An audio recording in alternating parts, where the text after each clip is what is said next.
प्रकाश का परावर्तन तथा अपवर्तन, reflection of light and refraction of light, ये हमारा चैप्टर का नेम है। तुमको हम शुरू से पढ़ा चुके हैं प्रकाश किसे कहते हैं, प्रकाश का गुण, किरण किसे कहते हैं, किरण पुंज क्या है, दीप्त पदार्थ, अदीप्त पदार्थ, आत्मदीप्त पदार्थ, ये सब क्या है ये हम पढ़ा चुके हैं। चलो एक मरतबा रिवाइज कर लेते हैं पीछे से। बस देख लो कि प्रकाश किसे कहते हैं, ये हम अच्छे तरीके से पढ़ाए थे कि प्रकाश ऊर्जा का वह रूप है जिसकी मदद से हम किसी भी वस्तु को देख सकते हैं। प्रकाश ऊर्जा का वह रूप है जिसकी मदद से हम किसी भी वस्तु को देख सकते हैं, आसानी से देख सकते हैं। या फिर दूसरे तरीके से बोल सकते हो कि क्या ऊर्जा के स्रोत को क्या कहते हैं, प्रकाश कहते हैं। प्रकाश का गुण, साधारणतः प्रकाश सीधी रेखा में चलती है, ये पहला गुण था। सीधी रेखा में चलना, ये पहला गुण था। दूसरा हो गया चमकदार तलों पर जब प्रकाश पड़ती है तो वो मुड़ जाती है। तीसरा था कि प्रकाश एक विद्युत चुंबकीय तरंग के रूप में चलता है। और चौथा है कि निर्वात में प्रकाश की चाल जो है वो 3 लाख किलोमीटर पर सेकेंड या 3 × 10⁸ मीटर पर सेकेंड, ये सब हम पढ़ा चुके हैं, बस रिवाइज करवा दे रहे हैं। प्रकाश अपारदर्शी वस्तुओं की छाया बनाता है। क्या कभी देखे हो कि प्रकाश जो है लाइट शीशा का छाया बनाए हो? कार के आगे शीशा लगा होता है जिसके आगे ड्राइवर बैठ करके आर पार देखता है, उसका छाया बनता है? नहीं बनता है। अगला दिया हुआ है किरण किसे कहते हैं। प्रकाश जिस सरल रेखीय पथ पर चलता है उसे किरण कहते हैं। और किरण के समूह को किरण पुंज कहते हैं। किरण पुंज कितने प्रकार का? 3, समांतर किरण पुंज, अपसारी किरण पुंज और अभिसारी किरण पुंज, ये 3 था। फिर था दीप्त पदार्थ किसे कहते हैं, जो रोशनी देता है उस सभी को दीप्त पदार्थ कहते हैं, चाहे वो सूर्य हो, चंद्रमा हो, बल्ब हो, टॉर्च हो, या फिर जुगनू हो जिसको भगजुगनी भी कहते हैं, फायरफ्लाई etc।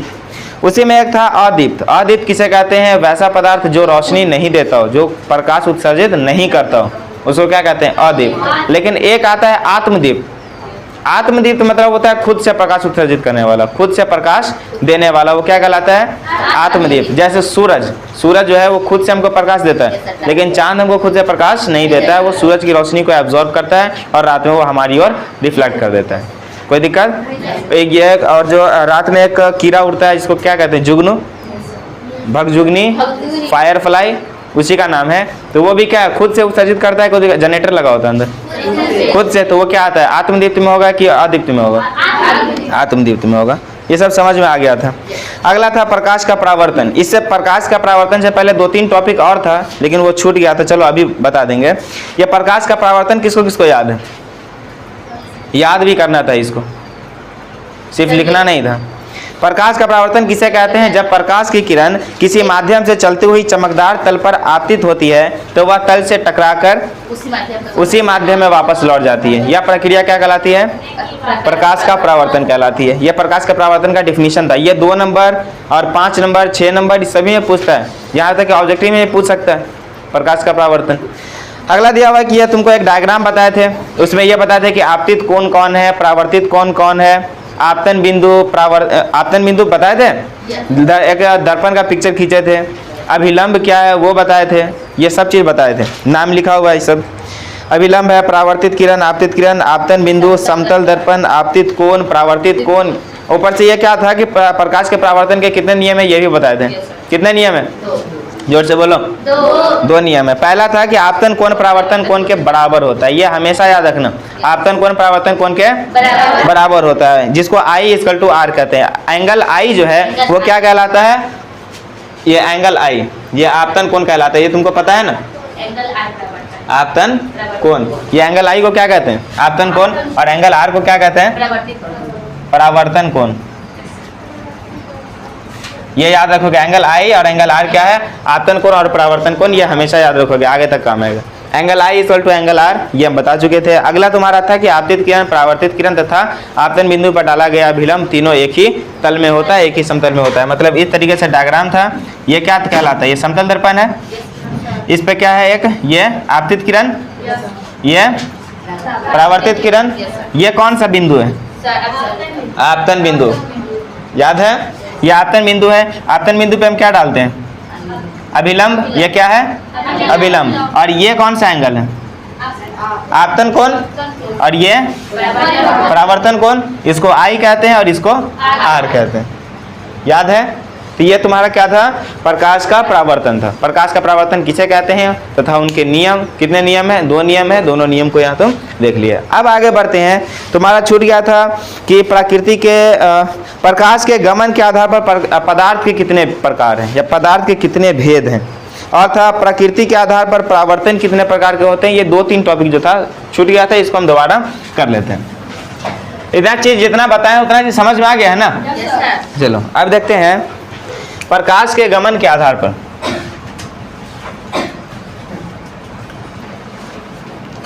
प्रकाश के गमन के आधार पर पदार्थ के भेद या पदार्थ के प्रकार। तो यहां लिखते हैं पदार्थ के 3 प्रकार हैं। तो केमिस्ट्री में पढ़े हो पदार्थ के कितने प्रकार हैं? 3, ठोस, द्रव, गैस पढ़े थे। लेकिन यहाँ किसके आधार पर? प्रकाश के गमन के आधार पर पदार्थ के कितने प्रकार हैं? तो लिखेंगे 3। एक को कहते हैं पारदर्शी, क्या कहते हैं? दूसरा है पारभासी, और तीसरा है अपारदर्शी।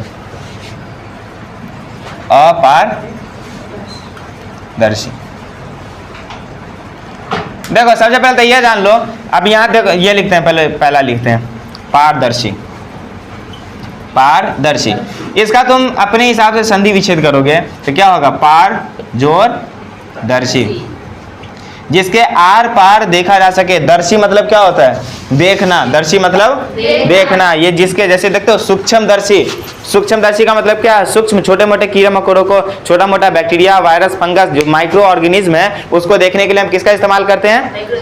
माइक्रोस्कोप का। सूक्ष्मदर्शी तो सूक्ष्मदर्शी सूक्ष्म जीवों को देखने वाला। वैसे पारदर्शी जिसके आर पर हम देख सकते हैं। अब वैसे चीजों के हम आर पार देख सकते हैं जिसके आर पार लाइट जा सकती हो। हम दोनों तरीके से बोल सकते हैं कि पारदर्शी किसे कहते हैं? तो वैसा पदार्थ जिसके आर पार लाइट जा सके, प्रकाश जाती हो, या दूसरा हो गया कि जिसके आर पार हम देख सकते हैं। याद रहेगा?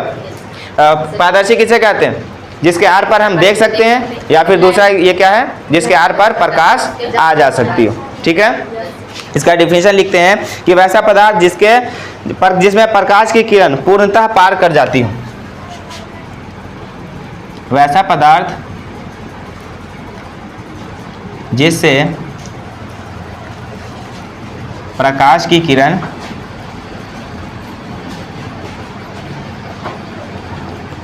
पूर्णतः, देखो पूर्णतः मतलब क्या? एकदम बिना रुके हुए पूरा पार कर जाती हो। वैसा पदार्थ जिससे प्रकाश की किरण पूर्णतः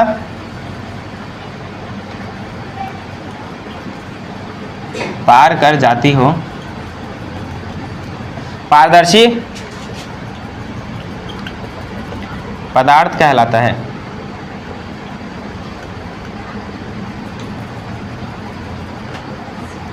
पारदर्शी पदार्थ कहलाता है। या दूसरा हम डिफिनेशन लिखते हैं। दूसरा क्या लिखेंगे? जिसके आर पर हम देख सकते हैं। वैसा पदार्थ जिसके आर पार देखा जा सके। दिख रहा है? वैसा पदार्थ जिसके आर पार देखा जा सके पारदर्शी पदार्थ कहलाता है।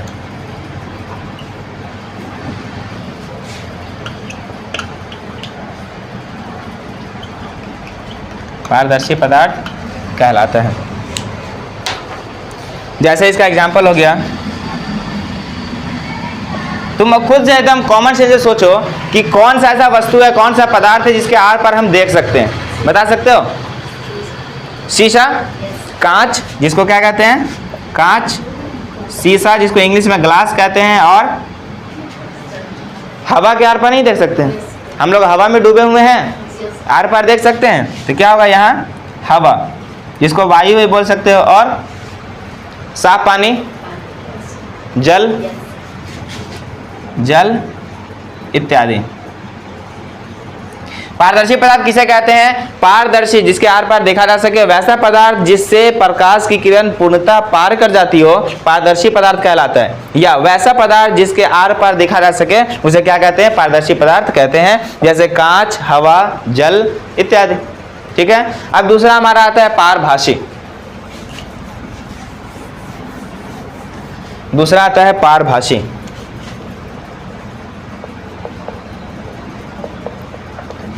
पारभासी पदार्थ। पारभासी पदार्थ किसे कहते हैं? पारभासी अपारदर्शी। अपारदर्शी मतलब हो गया क्या? जिसके आर पार ना देखा जा सके। और पारदर्शी मतलब जिसके आर पार देखा जा सके। तो बीच में बचा कौन? जिसके आर पार थोड़ा बहुत देखा जा सके। ठीक है। तो बस उसका डिफिनेशन क्या होगा कि वैसा पदार्थ जिससे प्रकाश की किरण अंशतः पार कर जाती हो। अंशतः मतलब क्या है? थोड़ा बहुत। ठीक है, पूरा नहीं, थोड़ा बहुत। वैसा पदार्थ जिससे होकर प्रकाश की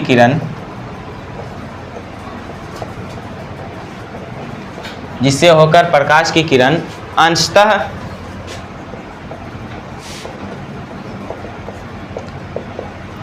पार कर पाती हो,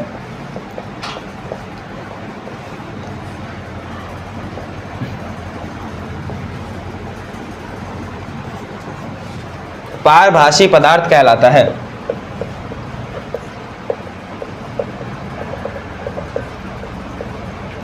पारभासी पदार्थ कहलाता है। जैसे बता सकते हो? किसके आर पर हम धुंधला देख पाते हैं, कम देख पाते हैं? बताओ बताओ। तेल लगा कागज,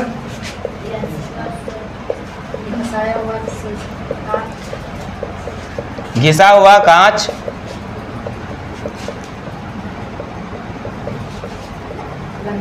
कहीं बच्चों ने मछली मारे हो? मछली मारने जब जाते हो, पानी एकदम साफ हो जाता है, गंदा हो जाता है, अंदर एकदम चलते चलते गंदा हो जाता है, फिर भी उसमें थोड़ा बहुत मछली जरूर दिखाई देती है। तो मतलब क्या है? पारभासी। गंदा जल, गंदा पानी, गंदा जल। अब इतना ज़्यादा गंदा मत कर देना कि कुछ दिखाई ना दे, नॉर्मल गंदा जल ETC। ये क्या है? पारभासी। ठीक है। अब तीसरा लिखते हैं। तीसरा हमारा क्या है, बता सकते हो? अपारदर्शी। तीसरा अपारदर्शी पदार्थ। अपारदर्शी मतलब जिसके आर पार देखा ना जा सके, या फिर जिसके आर पार लाइट पूरी की पूरी नहीं जा सकती हो, प्रकाश पार नहीं कर पाती हो। लिखेंगे वैसा पदार्थ जिससे होकर प्रकाश की किरण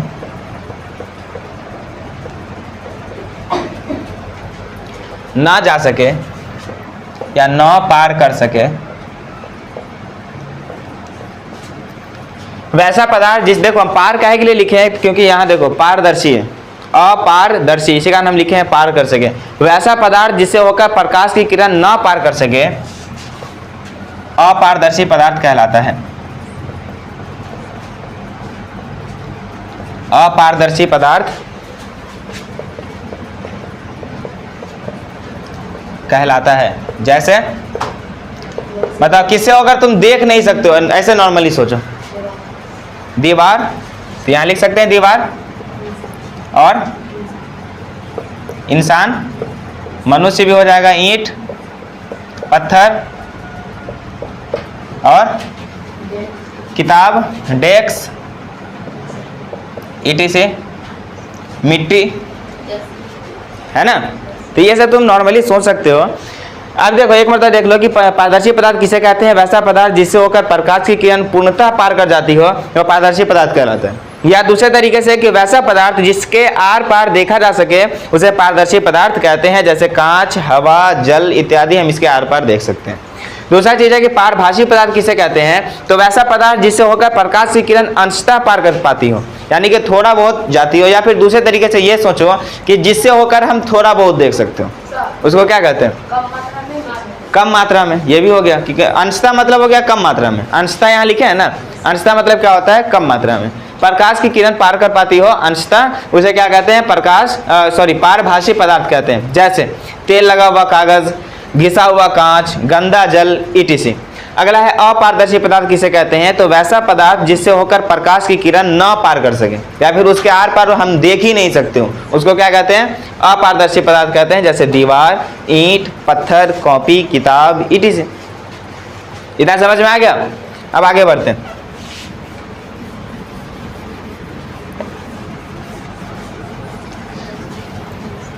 लिया कर लिया उसको।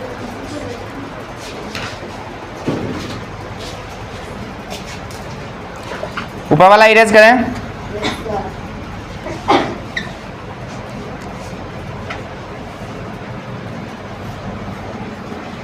मैजिक मार्कर हो गया खत्म, यूज करना पड़ रहा है इसका।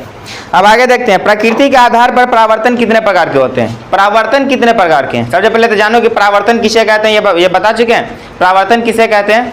क्या था कि जब कोई चिकनी और चमकीली सतह पर कोई भी चीज जब टकराती है, वो क्या करती है? उसी माध्यम में वापस लौट जाती है। इस प्रक्रिया को क्या कहते हैं? परावर्तन कहते हैं। इस तरीके से कुछ था, ऐसा ही था कुछ। जैसे कि गिरा यहाँ पर पॉइंट ए से पॉइंट प्रकाश की किरण आई, ओ पर गिरी और बी की ओर निकल गए। माध्यम एक ही है, या तो जल होगा या कांच होगा या वायु होगा, कोई भी एक माध्यम है, उसी में लौट गए। इसको क्या कहते हैं? परावर्तन कहते हैं। परावर्तन जो है दो प्रकार के होते हैं। कितने प्रकार के? देखते हैं। प्रकृति के आधार पर, प्रकृति के आधार पर परावर्तन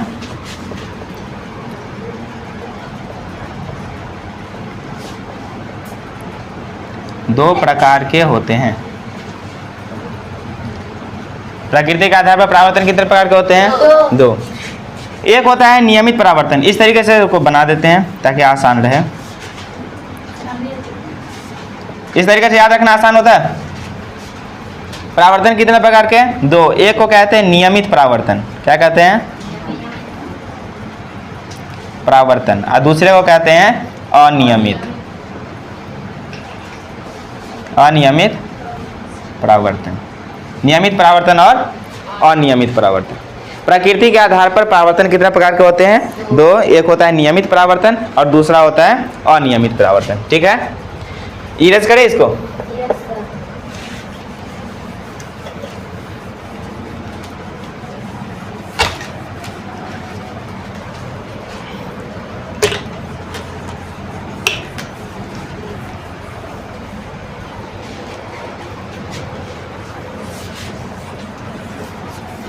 पहला देखते हैं नियमित परावर्तन किसे कहते हैं। तो नियमित परावर्तन किसे कहते हैं? वैसा परावर्तन जो चिकनी और चमकीली सतह से नियमित रूप से होता है।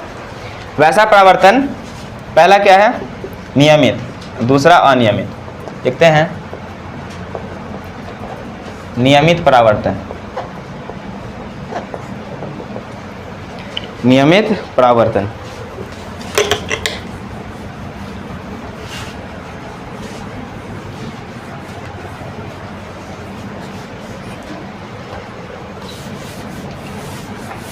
नियमित परावर्तन किसे कहते हैं? वैसा परावर्तन जो किसी चिकनी और चमकीली सतह से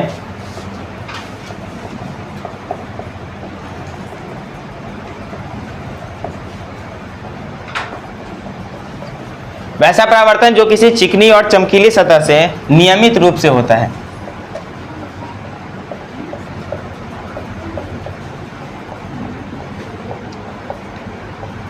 नियमित रूप से होता है, नियमित परावर्तन कहलाता है।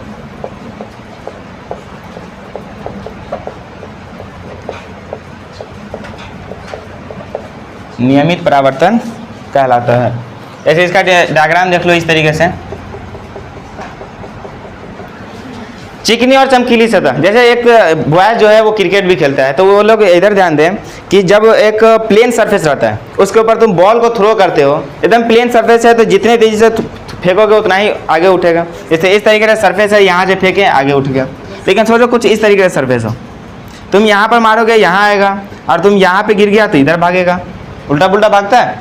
तो ये अनियमित होता है और ये क्या है, नियमित होता है। तो वैसे ही जब प्रकाश की किरण यहाँ पर पड़ेगी वो उठ करके आगे की ओर चली जाएगी, ये नियमित रूप से एकदम, ठीक है, इस तरीके से।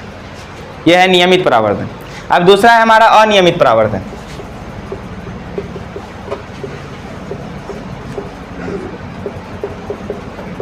अनियमित परावर्तन, वैसा परावर्तन जो किसी खुरदरे परावर्तन जो किसी खुरदरे सतह से होता है। खुरदरे सतह मतलब क्या हो गया, कुछ इस तरीके से। वैसा परावर्तन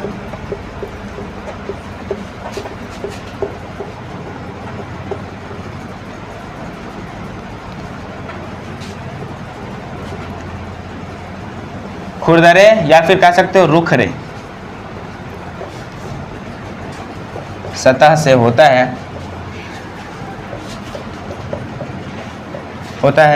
अनियमित परावर्तन कहलाता है।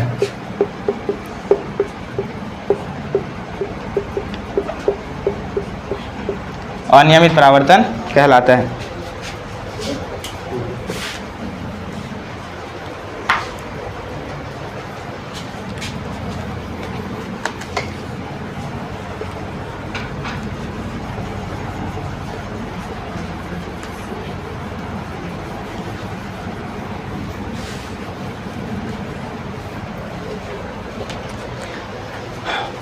वैसा परावर्तन जो किसी चिकनी और चमकीली सतह से नियमित रूप से होता है उसे नियमित परावर्तन कहते हैं। जैसे ये एग्जांपल हो गया तुम्हारा। और वैसा परावर्तन जो किसी खुरदरे या रुखरे सतह से होता है उसे अनियमित परावर्तन कहते हैं। उसका तुम डायग्राम कुछ इस तरीके से बना देना।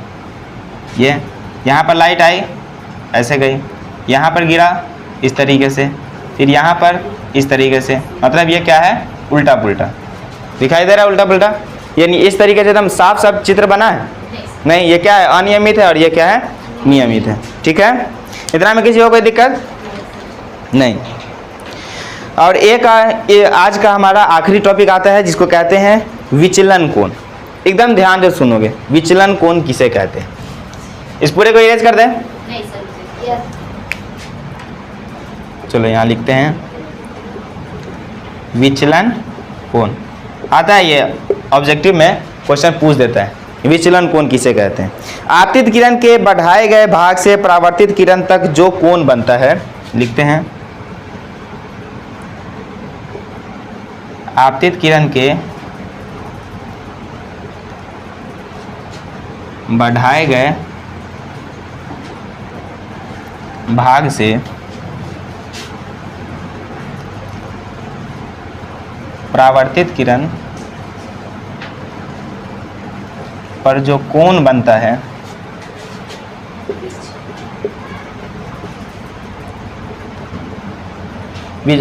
वह विचलन कोण कहलाता है।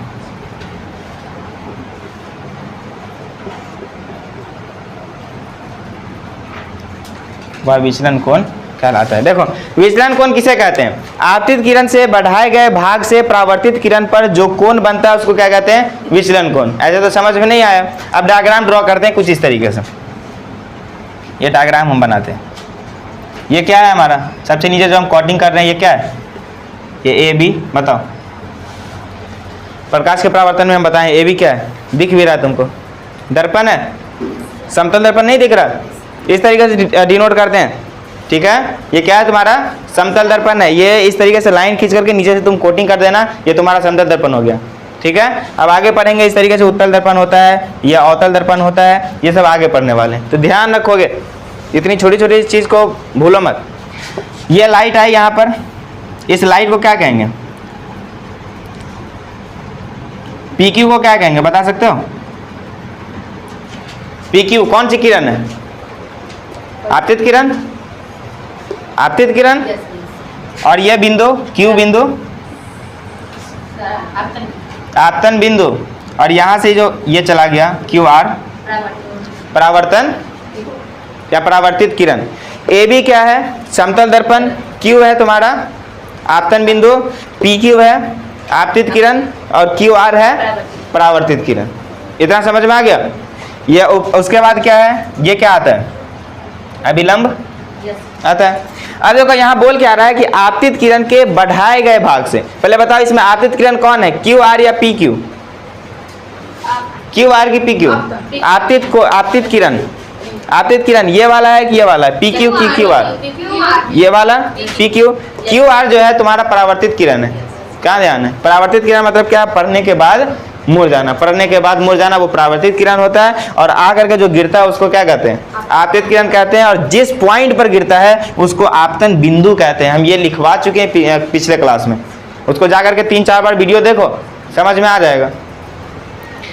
तो ये हो गया। अब यहाँ देखो, आपतित किरण के बढ़ाए गए भाग से, आपतित किरण ये वाला है, इसको हम आगे की तरफ बढ़ा देंगे, बढ़ गया। इस बढ़ाए गए भाग से परावर्तित किरण पर जो कोण बनता है, मतलब कि ये परावर्तित किरण कौन है, ये वाला है क्यू आर, दिखाई दे रहा है तुमको, ये वाला क्यू आर दिखाई दिया, ये क्या है तुम्हारा परावर्तित किरण। मतलब ये वाला जो कोण हुआ ये तुम्हारा कहलाएगा विचलन कोण। क्या कहलाएगा, विचलन कोण। ये जो है तुम्हारा ये वाला कोण क्या है, आपतित कोण। ये वाला कोण क्या है, परावर्तित कोण। और ये कोण क्या कहलाएगा, विचलन कोण। लेकिन एक चीज देखो, इस तरीके से अगर तुम जैसे कि ये करते हो, ये तो एक कोण बन गया, तो क्या एक कोण बाहर से नहीं बन रहा है, एक कोण बाहर से भी तो बन रहा है, एक कोण अंदर से बन रहा है, एक कोण कहाँ से बन रहा है, बाहर से। वैसे ही यहाँ क्या है, आर क्यू, इसको एस नाम देते हैं। आर क्यू एस अगर एक कोण बन रहा है तो दूसरा कोण एक बाहर से भी बन रहा है, ये वाला कोण भी, एक बड़ा कोण है एक छोटा कोण है। इसी कारण विचलन कोण जो है हम 2 तरीके से उसको नापते हैं, या 2 तरीके से बनता है। एक होता है घड़ी की दिशा में और दूसरा होता है घड़ी की विपरीत दिशा में। जैसे तुम इस तरीके से बड़ा सा दम घड़ी बनाओ, ये क्या है, इधर 12 बजता है, ये 3, 6 और 9, इस तरीके से होता है। घड़ी किधर मूव करती है, इस तरफ या इस तरफ, ये वाला, इसको कहते हैं क्लॉकवाइज, या फिर इसको हिंदी में बोलो घड़ी की दिशा में, क्या कहेंगे। तो यहाँ देखो ये क्या है, घड़ी की दिशा में एक एंगल बन रहा है। और ये देखो इसी को उल्टा जाएंगे हम, इस तरफ जाएंगे तो घड़ी की विपरीत दिशा में जा रहे हैं, इसको कहते हैं इंग्लिश में एंटी क्लॉकवाइज। क्या कहते हैं, ये घड़ी जैसे क्या, यहाँ पर होगा बड़ा वाला सुई, यहाँ पर होगा छोटा वाला सुई, 3 बजता है, फिर कुछ देर बाद 3:10 इस तरीके से होगा। मतलब क्या है, इधर की तरफ नीचे की ओर मूव कर रहा है। ये क्या होता है, ये होता है क्लॉकवाइज, इसको हिंदी में कहते हैं घड़ी की दिशा में। और दूसरा हम घड़ी की दिशा में कहा जाए, हम उल्टा जाएंगे। हम यहाँ से क्या करते हैं, हम उल्टा तरफ आते हैं, 9 पहले क्या है 12 से 11 पर आएंगे, 10, 9, 8, 7, 6 उल्टा जा रहे हैं, जिसको कहेंगे घड़ी की विपरीत दिशा में, जिसको इंग्लिश में कहते हैं एंटी क्लॉकवाइज। जो तुम्हारा ये वाला है कौन दिखा, समझ में आ गया कि विचलन कोण कितने तरीके से बनता है, 2। एक होता है घड़ी की दिशा में और दूसरा होता है घड़ी की विपरीत दिशा में, घड़ी की दिशा में और घड़ी की विपरीत दिशा में। ठीक है। अब विचलन कोण किसे कहते हैं, तो आपतित किरण से बढ़ाए गए भाग से परावर्तित किरण पर जो कोण बनता है उसको क्या कहते हैं, विचलन कोण। अब विचलन कोण निकालना सिखाते हैं। विचलन कोण जो है तुम एक फॉर्मूला से याद रखोगे। विचलन कोण होता है, लिख देते हैं यहाँ लिखेंगे तो फिर वीडियो में दिखाई नहीं देगा, चलो हम ऊपर लिख देते हैं।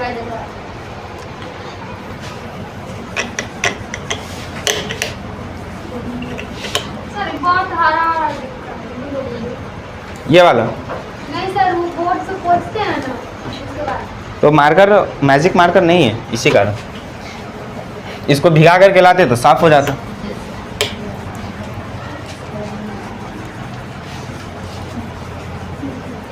वैसे अभी बुढ़ापा आया नहीं है, दिखाई दे रहा है, दिखाई दे रहा है ना। Yes, वीडियो वालों को भी दिखाई देगा, जाकर के पहले वीडियो लेक्चर देखो तो सही, नहीं दिख रहा।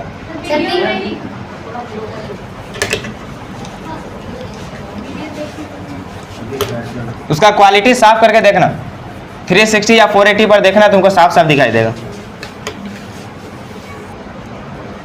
विचलन कोण ये तो समझ में आ गया कि विचलन कोण बनता कैसे है। ठीक है। ये क्या है कि आपतित किरण के बढ़ाए गए भाग से लेकर के परावर्तित किरण तक जो कोण बनता है उसको क्या कहते हैं, विचलन कोण कहते हैं। ये कितने तरीके से बनता है तो हम बताएं 2 तरीके से। कितने तरीके से लिखेंगे, यह 2 तरीके से बनता है, यह 2 तरीके से बनता है। इसको हल्के में मत लेना, ऑब्जेक्टिव में पूछता है।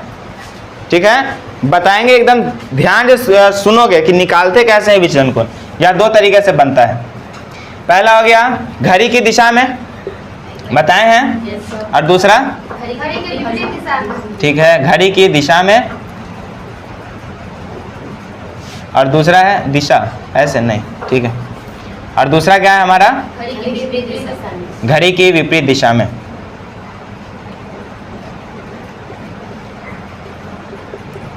घड़ी के विपरीत दिशा में। देखो घड़ी की विपरीत दिशा में तुमको अक्सर पूछा जाता है एग्जाम में, इसमें 9 के बराबर पूछा जाता है। लेकिन बस ध्यान रखना कि विचलन कोण निकालने का कितना तरीका है, 2, एक है घड़ी की दिशा में और दूसरा है घड़ी की विपरीत दिशा में। लेकिन ज्यादातर जो है तुम्हारा एग्जाम कहाँ से, मतलब क्वेश्चन कहाँ से आता है, घड़ी की दिशा में। इसका एक फॉर्मूला आता है घड़ी की दिशा में विचलन कोण निकालने का, आता है 180 डिग्री मतलब 180 डिग्री माइनस 2i।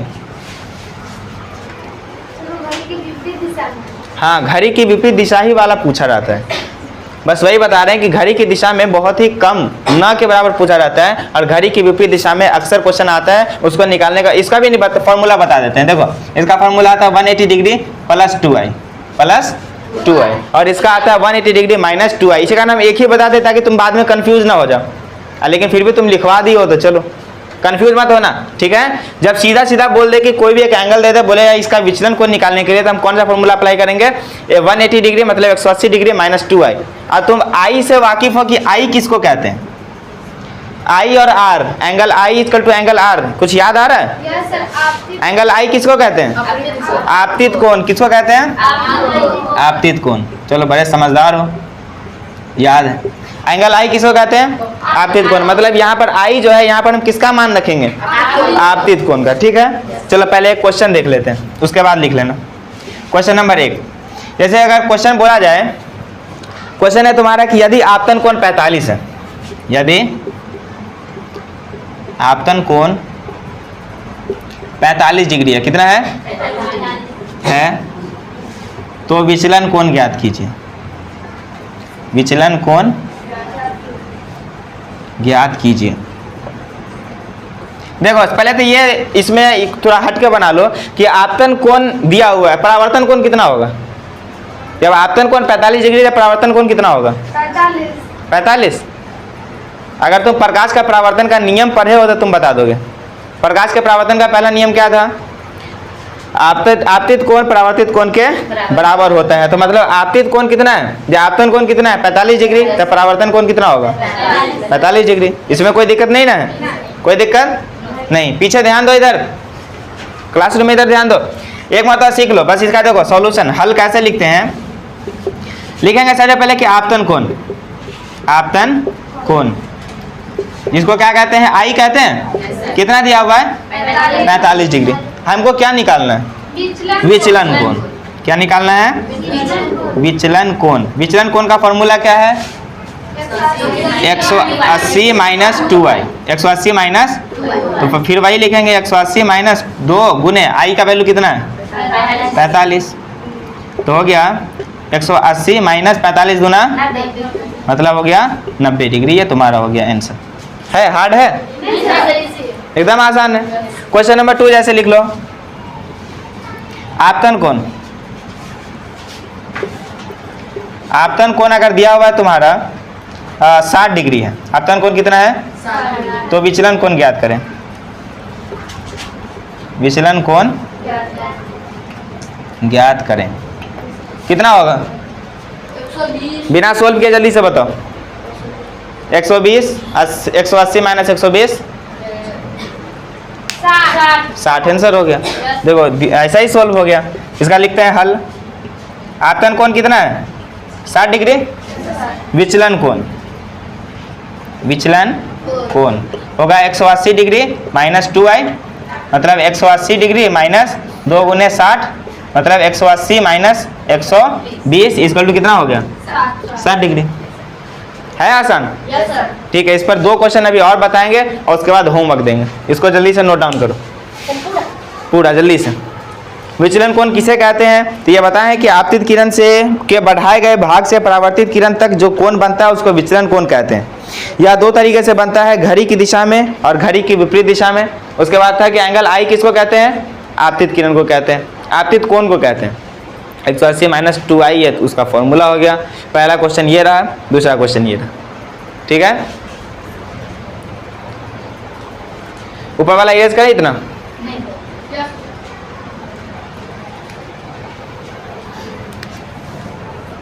बस 2 क्वेश्चन बताएंगे, उसके बाद यहाँ पर क्लास खत्म हो जाएगा हमारा।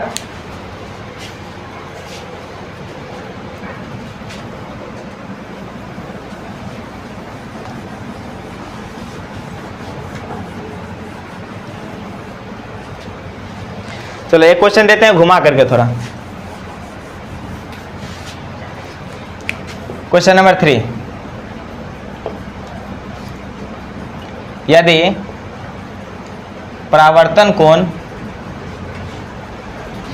परावर्तन कोण 55 डिग्री है, कितना है 55 डिग्री है, तो विचलन कोण ज्ञात कीजिए या ज्ञात करें। यदि परावर्तन कोण 55 डिग्री है तो विचलन कोण ज्ञात कीजिए। बताओ फॉर्मूला में क्या परावर्तन कोण का यूज होता है, क्या कहते हैं आपतन कोण का, आपतन कोण का। लेकिन हमको यहाँ दिया क्या हुआ है, हम निकालेंगे क्या, आपतन कोण निकालेंगे, लेकिन निकालेंगे कैसे, कितना होगा आपतन कोण, यहाँ बताओ तो। 55 कैसे, परावर्तन को ना आप क्योंकि परावर्तन के पहले नियम से हम पढ़े हैं कि आपतन कोण परावर्तन कोण के बराबर होता है, और आपतन कोण परावर्तन कोण के बराबर होता है, मतलब परावर्तन कोण 55 डिग्री है तो आपतन कोण अपने आप कितना हो जाएगा 55 डिग्री। ठीक है, इतना मिटा दें। नहीं सर, चलो यहाँ लिखते हैं सॉल्यूशन।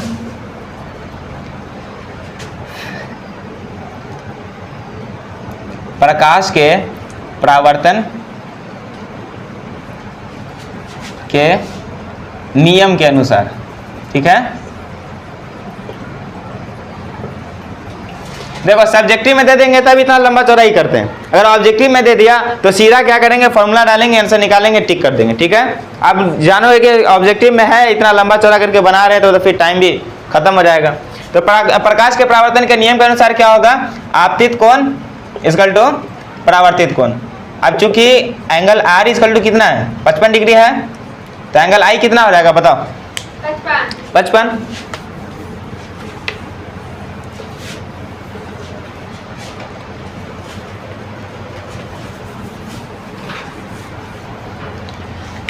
तो इसलिए एंगल आई इक्वल टू हो गया 55 डिग्री।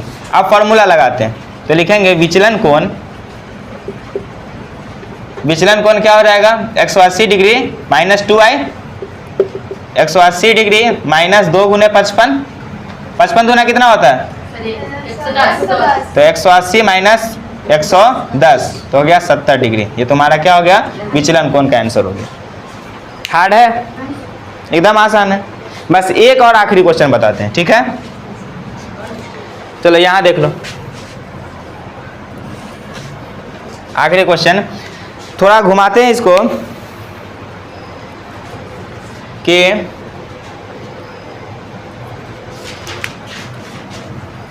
क्वेश्चन नंबर 4, आराम से लिखते रहोगे, यदि आराम से लिखते रहना बाद में, अभी पहले समझ लो। यदि आपतित किरण सतह से 45 डिग्री कोण बनाती है, कितना बनाती है, कोण बनाती है, तो विचलन कोण ज्ञात कीजिए।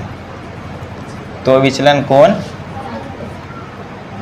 ज्ञात कीजिए। देखो ये सब जितना क्वेश्चन है, जैसा क्वेश्चन था इसे थोड़ा हटके क्वेश्चन है, थोड़ा अलग तरीके से क्वेश्चन तुम ध्यान से पढ़ो। लिखा हुआ है यदि आपतित किरण सतह से 45 डिग्री कोण बनाती है तो विचलन कोण ज्ञात कीजिए। तो बताओ यहाँ एंगल आई कितना दिया हुआ है 45 डिग्री दिखाई दे रहा है भाई, लेकिन बिल्कुल गलत है। 45 डिग्री कब लेंगे, जब सीधा सीधा दिया हो कि यदि प्रकाश की, या फिर कहते हैं यदि आपतित किरण 45 डिग्री हो तो परावर्तित, सॉरी आपतित कोण है ना। चलो यहाँ देखते हैं, यदि आपतित किरण, डायग्राम पहले बनाओ, सतह कौन है इसमें जो हम बना रहे हैं, ये ए बी क्या है तुम्हारा सतह है या दर्पण है, ठीक है। आगे तुमको बोल रहा है क्या कि आपतित किरण सतह से कितना बनाती है 45 डिग्री। पहले तो ये बताओ कि आपतित कोण होता कौन सा है, ये वाला होता है कि ये वाला होता है, 1 या 2, 1 या 2 कभी हो ही नहीं सकता। बार बार कहते हैं कि आपतित कोण या परावर्तित कोण जो है वो अभिलंब से बनता है, ये लंब है ना तुम्हारा, तो इससे हमेशा बनता है आपतित कोण या परावर्तित कोण। समझ में आ रहा है? लेकिन यहाँ तुमको क्वेश्चन में क्या बोल रहा है कि ये सतह से 45 डिग्री बना रहा है। किससे? सतह से। तो मतलब ये क्या है? आपतित कोण। पहले बताओ आपतित किरण कौन है? पी क्यू या क्यू आर? P Q. मतलब ये एंगल जो है कितना है? 45 डिग्री है। ठीक है, ये एंगल 45 डिग्री है। हमको निकालना कौन सा है? ये वाला, जिसको कहते हैं एंगल आई। अगर एंगल आई पता होगा तो हम विचलन कोण आराम से निकाल सकते हैं, निकाल सकते हैं। तो आप बताओ निकालेंगे कैसे? अगर क्लास 9 का तुम लाइन एंड एंगल का चैप्टर पढ़े हो, लाइन एंड एंगल को कहते हैं रेखा एवं कोण, तो ये बड़े आसानी से निकल जाएगा। तुमको यहाँ पे कुछ दिख रहा है, ये तुमको पता है कि कोई भी जो लाइन होता है, कोई भी लाइन होता है, अगर उसके ऊपर हम परपेंडिकुलर डालते हैं, अभिलंब डालते हैं, तो ये क्या होता है? हमेशा 90 डिग्री होता है 90 डिग्री। मतलब ये क्या होता है? 90 डिग्री होता है। बस यही चीज़ हम यहाँ अप्लाई करेंगे। लिखेंगे कि चूँकि एंगल ए क्यू, इसको एम मानते हैं, M equal to 90 degree. A Q M ये पूरा क्या है? 90 डिग्री है। क्या है? पूरा। इतना तुमको पता है ना 9th क्लास का कि पूरा एक लाइन का जो पूरा एंगल होता है उसको 180 डिग्री होता है, 180 डिग्री होता है। पता है ना? तो बस वही देखो, ये वाला 90, इधर वाला 90, 180 डिग्री हो जाएगा ना। तो बस हम एक वाला लेंगे कि ए क्यू एम क्या है? 90 डिग्री है। ए क्यू एम क्या है? अब देखो ए क्यू एम को तुम क्या लिख सकते हो? A Q P plus angle P Q M. A Q P plus P Q M नहीं लिख सकते? या फिर ऐसे समझो कि एक लाइन है ए बी, क्या है? ये है एस, ये है क्यू। हम ए बी लिखें या फिर लिखें A S plus S B, लिख सकते हैं ए एस प्लस पूरा एस बी। या दूसरे तरीके से लिख सकते हैं इसको A S plus S Q plus Q B, लिख सकते हैं। अगर जैसे हो गया कि ये 3 किलोमीटर, ये 4 किलोमीटर, ये 5 किलोमीटर, अब पूरा कितना है? 5 4 9 3 12, ये पूरा 12 किलोमीटर है। तो पूरा 12 बोलो या फिर क्या बोलो? 3 4 5, या फिर बोलो 4 3 7, 7 5, कुछ भी बोल सकते हो ना। तो बिल्कुल ऐसा ही है यहाँ, A Q P plus P Q M. इतना समझ में आ गया? ये दोनों किसके बराबर है? 90 डिग्री के बराबर है। ठीक है, अब देखो ए क्यू पी कितना दिया हुआ है? A Q P 45 degree, 45 degree equal plus angle P Q M को हम एंगल आई कहते हैं, angle I equal to 90 degree. तो एंगल आई इजकल टू तुम्हारा हो गया 90 डिग्री, ये प्लस है उधर जाएगा तो माइनस, तो माइनस 45 डिग्री। मतलब एंगल आई कितना निकल गया हमारा? 45 डिग्री। एंगल आई हमको पता है, तो विचलन कोण निकाल सकते हैं। विचलन कोण का फॉर्मूला क्या होता है? विचलन कोण 180 डिग्री माइनस 2i, यही था। ये 180 और माइनस 2 गुने 45, मतलब कितना हो गया? 180 माइनस 90, तो पूरा का पूरा कितना आ गया? 90 डिग्री तुम्हारा विचलन कोण आ गया। इसमें कोई दिक्कत नहीं? ठीक है, इसको लिखो जल्दी से। और तुम्हारा जो होमवर्क रहेगा यहाँ हम लिख देते हैं होमवर्क। पहला क्वेश्चन है होमवर्क का, अगर तुम जाकर के जल्दी से बना लो तो जाकर के तुम वीडियो में भी कमेंट कर सकते हो। अब वीडियो वाले जितने बनाएंगे सब जाकर के उसमें कमेंट करेंगे कि यहाँ पे इसका जो है क्वेश्चन नंबर 1 जितना देंगे उसका आंसर कितना होगा। इसी टाइप का पहले क्वेश्चन देते हैं कि यह इस तरीके का बनता है कि नहीं। तो पहले लिखो, पहले आपतित कोण 65 डिग्री है तो विचलन कोण ज्ञात करें, विचलन कोण ज्ञात करें। दूसरा, परावर्तित कोण 18 डिग्री है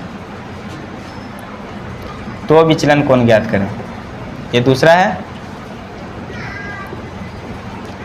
और तीसरा है उस टाइप का क्वेश्चन कि आपतित किरण सतह से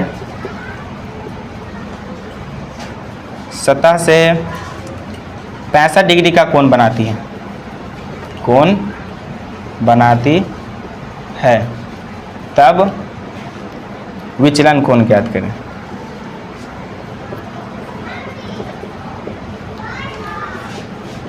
तब विचलन कोण ज्ञात करें। ये तुम्हारा 3 होमवर्क है, याद रखना। आज डेट कितना है? 28/3/2023, ये आज का होमवर्क। ठीक है, बस यही, आपतित कोण 65 डिग्री है तो विचलन कोण ज्ञात करें, परावर्तित कोण 18 डिग्री है तो विचलन कोण ज्ञात करें, और आपतित किरण सतह से 65 डिग्री का कोण बनाती है तब विचलन कोण ज्ञात करें। ये तुम्हारा होमवर्क है। उम्मीद है कि ये तुमको समझ में आ गया होगा।